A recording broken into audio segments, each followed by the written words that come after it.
mga ka-mommy, so get ready with me no. Today is Saturday. So atong butangan na pug color or makeup atong now, no, di ba?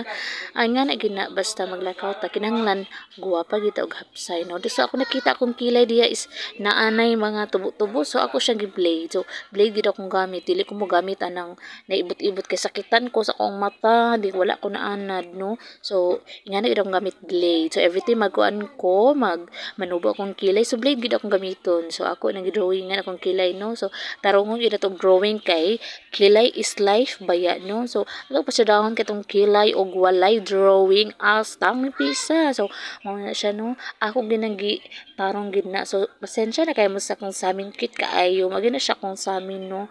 Bag bisag asa ko mag-adto, magina akong daladalahon kay dali ra kay siya gusto nimo makita imong naong kung nangaunsa na ba. So mo na siya cute ra kay masudra sa bag, no, di ba?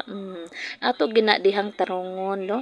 So wag ko na satisfy ana kay pagtan-aw na ko baga man ang isa ni piso ako pag ginanggi kuan diha gitarong kay nice magid na ang atong kilay pantay pero wag gid siya na pantay pagsadri na lang basta kay na ay kilay. So ako na nang gi-brush ano ingana day ko magbutang og kuan kilay sa akong nawong mag eyebrow sa akong kilay, no. Kabulol-bulol lang tadani ay ato kasabot sa itong istorya. So mao na siya, no. Nabutan na ta og foundation, liquid foundation akong gibutang. So kana akong gibutang sa akong naong kanang level sa akong color, skin color kay kung dito ta sa puti mura taggi balsamar. So brown ang gid ato, no. Kana ang skin tone lang para sa tong color nga itom, o di ba? Ready na ta anak kay hapit na ang oras kay ang oras mag-meeting is alas 9.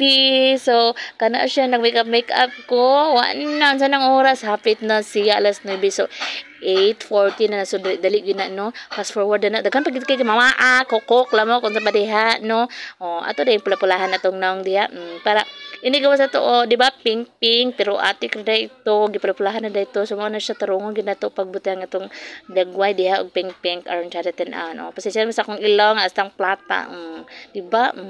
Blend ang gamay.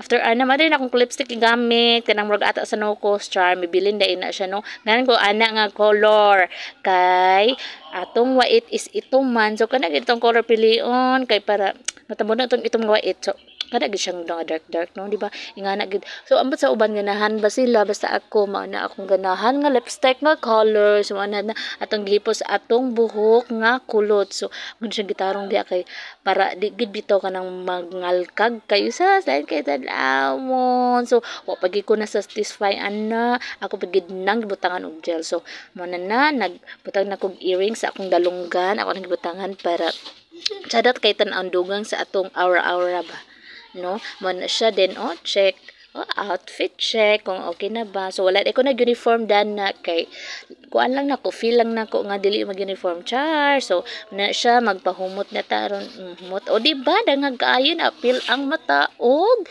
pahumot na gilugod ko nag-ayo ka astang hapdo siya mo na kay kuan man dili man maghinay. So di ba mo na akong gijilan akong buhok kay para gid siya sinaw og walay mo tindo. Mao lang ta, bye bye.